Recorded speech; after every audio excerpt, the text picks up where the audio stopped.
반갑습니다. 지난주에 이제 합창 연습했었죠. 어떻게 오늘부터 합창 연습을 안 하시니까 좀 아쉬우시죠?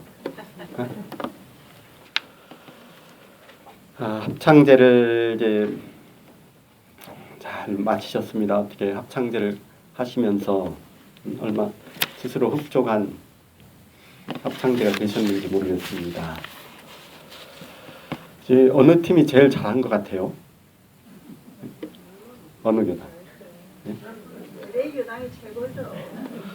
가만히 들어보니까 이제 제가 들어보기로는 1등한 팀이 한 팀이 있더라고요. 그러니까 그게 어느 팀입니까? LA 교당이요? 예, 거의 한 분 빼고는 다 지금 LA 교당으로 졸업하셨습니다. 보니까요, 각자 다 자기 팀이 1등이라고 하더라고요. 다 자기 팀이. 그래서 이제 모든 팀에게 이제 박수를 보냅니다.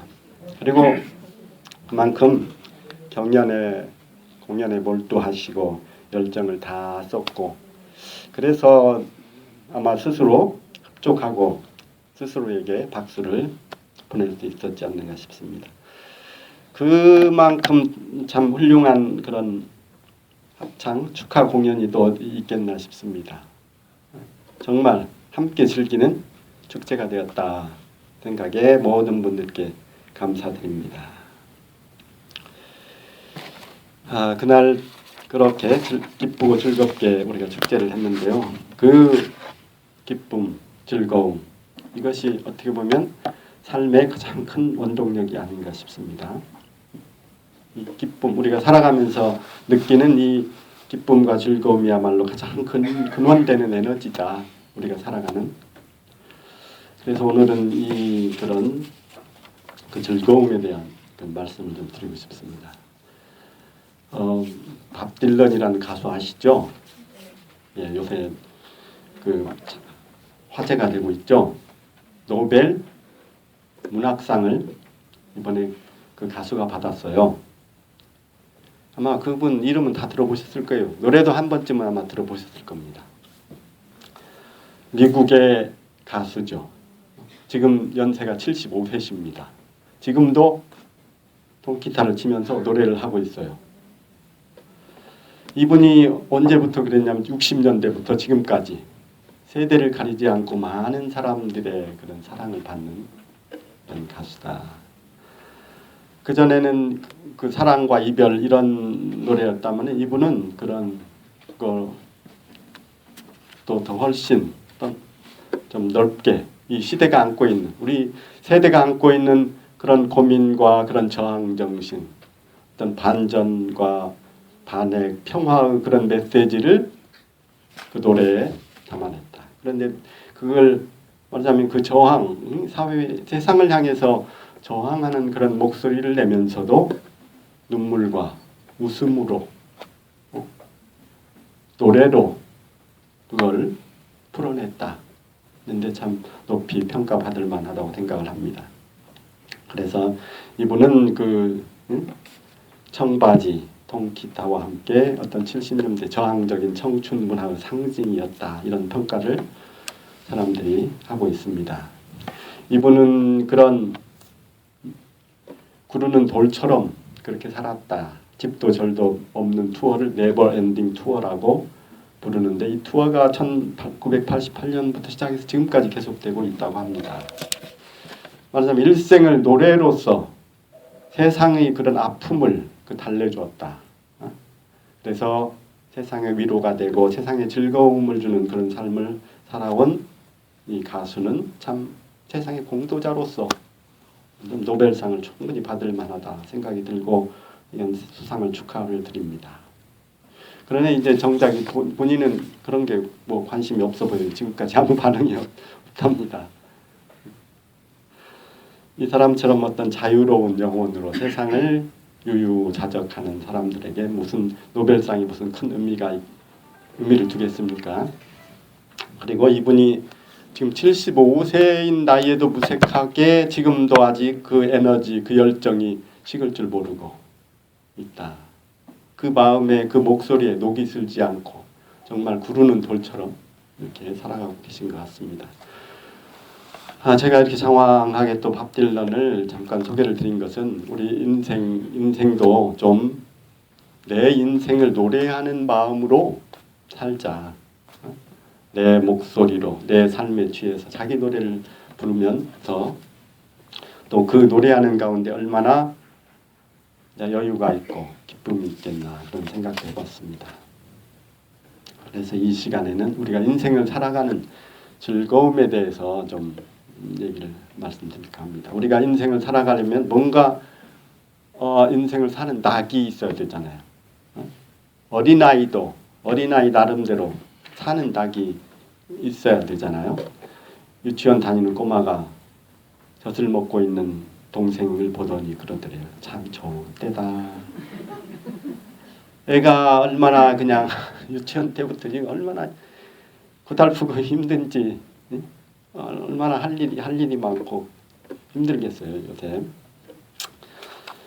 대종사님은 그래서 우리가 세상 살아가는 낙이 있는데 그 중에 인간 낙과 선상낙이 있다고 그러셨죠. 이 어르신들께 한번 여쭤보고 싶어요. 우리가 인생을 쭉 지내면서 정말 쓴맛 단맛 다 보시고 살아오셨잖아요. 어느 맛이 더 강하시던가요? 쓴맛 단맛. 우리가 우리 인생을 어떤 고락의 나무를 심고 키우는 것과 같다 이렇게 생각이 듭니다. 그 회보에 이제 그림을 이렇게 그려놨죠. 나무가 한 그루 있는데 이게 말하자면 내가 그래서 열매가 주렁주렁 열렸어요. 열매가 그 열매를 보면 쓰디 쓴 열매와 단 열매가 섞여 있습니다. 근데 이게 이 열매가 일단 따서 먹어보기 전에는 이 열매가 쓴지 단지를 몰라요. 알 수가 없어요. 그런데 쓰다고 뱉을 수가 없습니다. 우리 인생에는 이렇게 연습이라는 게 없어요. 아니 이 자식을 낳았더니 이놈이 말을 안 들어. 그렇다고 어떻게 다시 되돌릴 수가 없잖아요.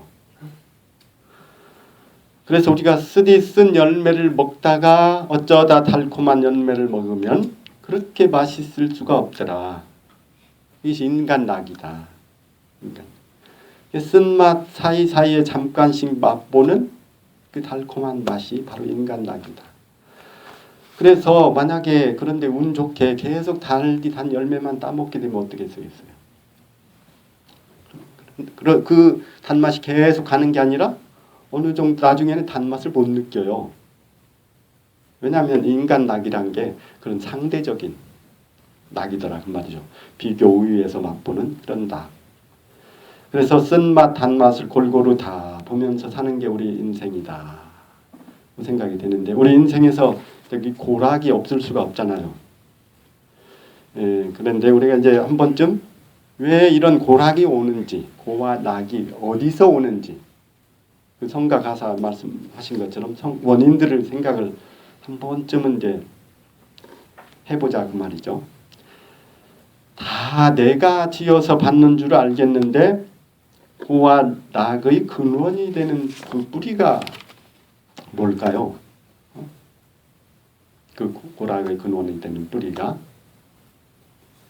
부처님께서는 생로병사가 다 그 뿌리가 된다 그러셨는데 생로병사가 고의 뿌리도 되고 낙의 뿌리도 되죠. 이게 왜 태어나는 것이 이게 고통의 뿌리가 될까?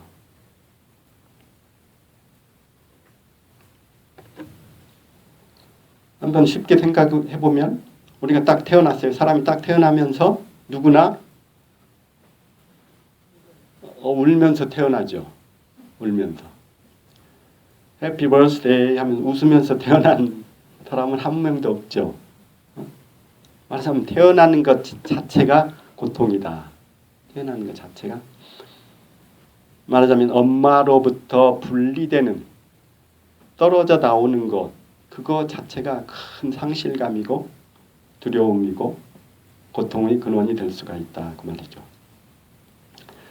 그리고 엄마로부터 분리됐다는 건 하나 상징적인 얘기고 엄마로부터 분리됨을 통해서 그것에 그치지 않고 우리가 살아가면서 내 생명의 근원으로부터 자꾸 분리된다는 거죠.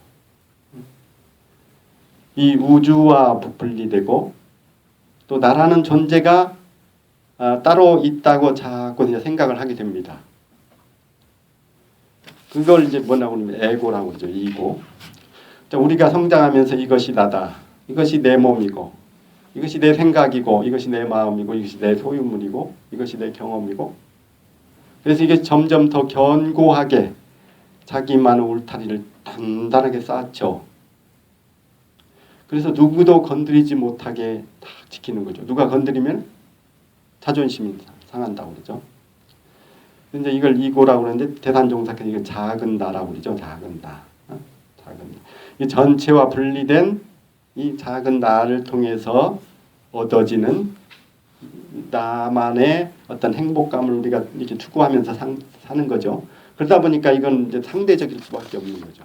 항상 분리된 자아의 틀 속에서 얻어지는 그 만족감, 이것이 바로 인간락이다. 그런데 그래서 항상 갈증이 나요. 배가 고플 때 정말 맛있는 음식이 있어요. 그 장금이가 차려준 막 수라상을 만났다. 그러면 얼마나 그 기쁨이 크겠어요. 그래서 막 먹을 때 그 기쁨. 근데 그 기쁨이라는 것이 어때요? 배를 채울 때 잠깐 동안이다 그 말이죠. 배가 불러오면 더 이상 그건 기쁨이 아니라 이게 배를 어떻게 소화시키지? 걱정이 되고 이 뱃살을 어떻게 하지? 뺄 걱정을 하고 즐거움이 고통으로 또 금방 또 이렇게 바뀌더라 그 말이죠. 우리가 이제 흡연을 하는 것도 마찬가지입니다. 흡연을 하는 즐거움이 있으니까 흡연을 하시잖아요. 근데 그 즐거움도 잠깐 피우는 순간이에요. 요즘같이 담배값도 비싼데 이게 한 대를 피우면 하루나 이틀씩 효과가 가면 얼마나 좋겠어요. 그리고 이게 담배가 몸에 해롭다는 걸 알았어. 이제 이 기회에 담배 끊어야 되겠다. 근데 그게 끊어집니까? 이게 안 피우면 그게 참기가 참 고통스럽다. 담배 피우는 즐거움이 있는가 하면 피우지 못하는 그 괴로움이 딱 따라다니는 거죠. 그래서 우리가 이게 세간낙이라고 하는 게 항상 그 고락이 따라다니는 거죠. 고락이. 어느 대학에서 여학생들 모아놓고 이제 성교육 강좌를 했습니다. 강사님이 강의를 끝내면서 여러분 1시간의 쾌락을 위해서 여러분의 인생을 망치지 마십시오. 한마디를 딱 남기고 강사님이 가는데 한 학생이 막 쫓아왔어요. 선생님, 강사님 질문이 있는데요. 뭔데? 어떻게 하면 1시간이나 그 기쁨을 느낄 수 있는지 그 비법 좀 알려주세요.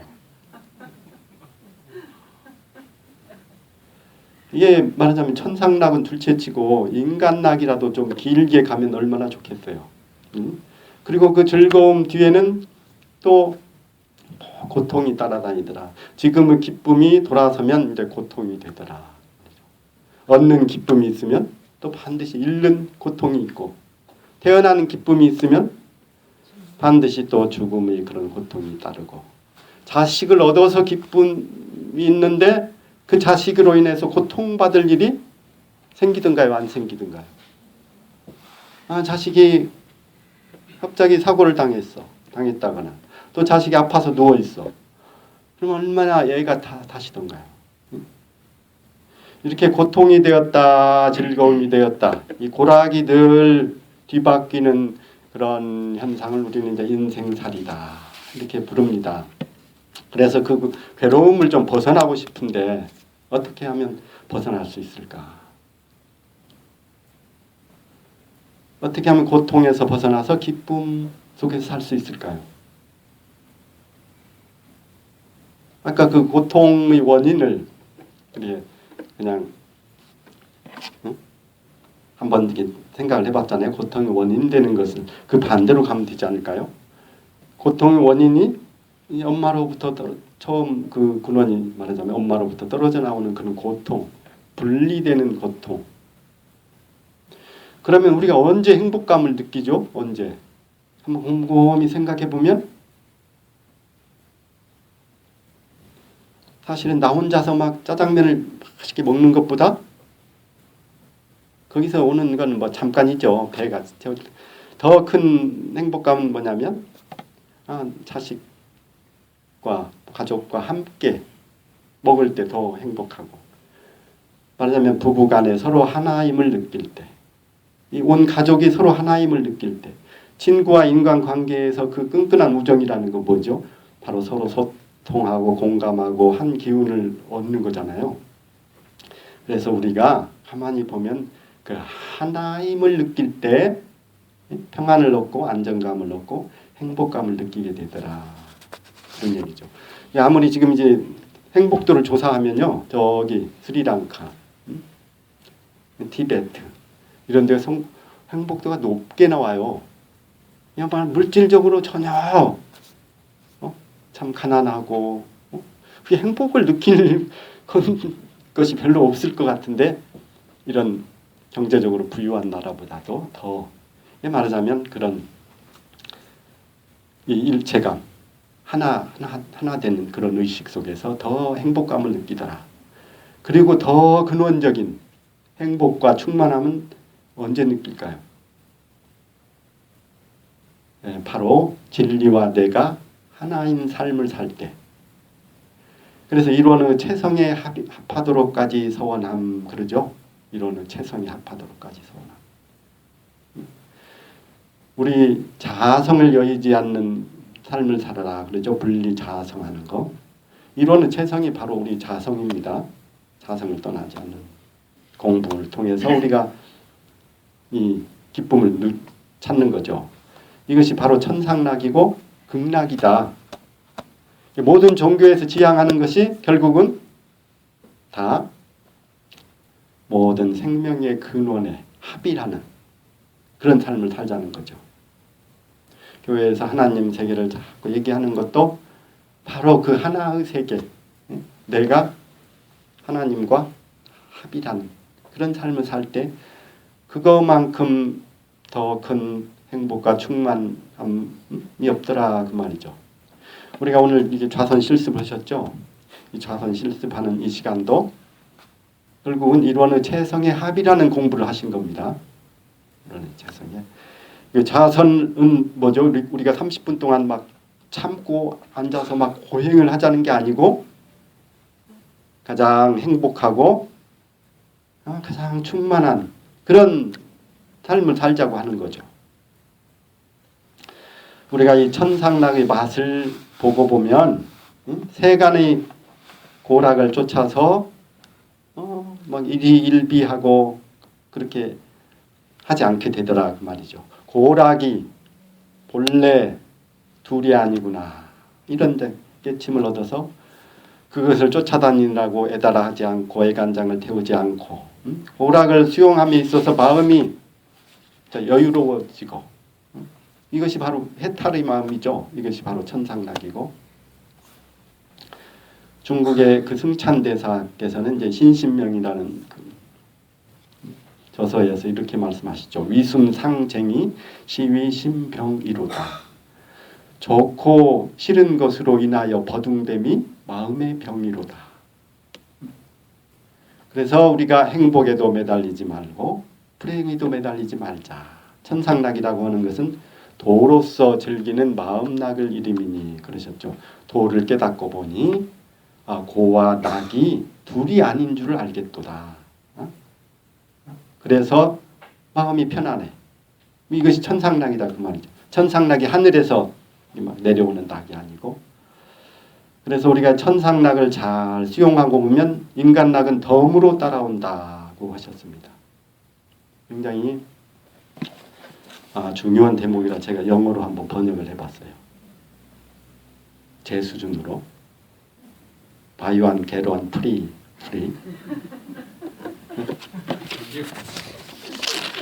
하나가 천상락을 잘 수용하면 인간락이 잘 그대로 따라온다. 대산종사께서 그러셨습니다. 고락의 근원지가 있다. 그게 어디라고 그러셨어요? 예, 이 배다 그러셨습니다. 배에 가서 있다. 이게 뭐 밥 달라고 아우성 치는 곳이 어디죠? 이 배잖아요. 배.